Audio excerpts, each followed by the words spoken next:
What is the MACD and how do we use the MACD indicator? The MACD indicator is comprised of two main lines.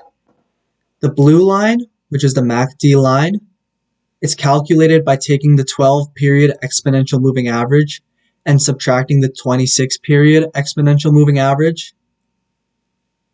And then the signal line, which is the 9-period exponential moving average of the MACD line.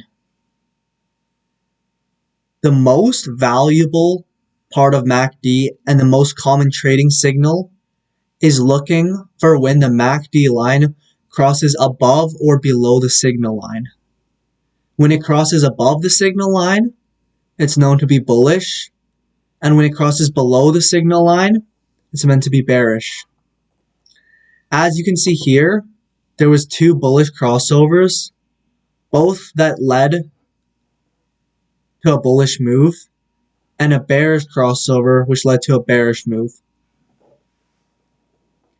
When looking at these crossovers, there's often times where you're going to get faked out, especially if the stock's ranging. What we can do is we can look for further confirmation. When the MACD line and the signal line are in positive territory, following a bullish crossover, that is a good sign of confirmation. While we did see a bullish crossover here and a subsequent price rise, it never entered the positive territory above the baseline or the zero line.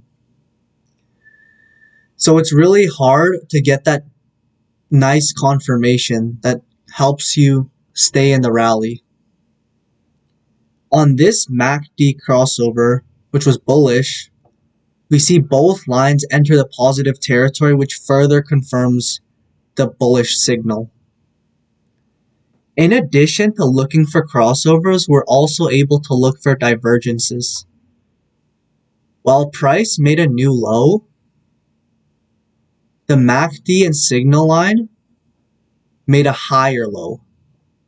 This is known to be a bullish divergence, and it did see a subsequent price rise afterwards. Under the MACD, you can see a histogram. This is just the simple difference of the MACD line and the signal line.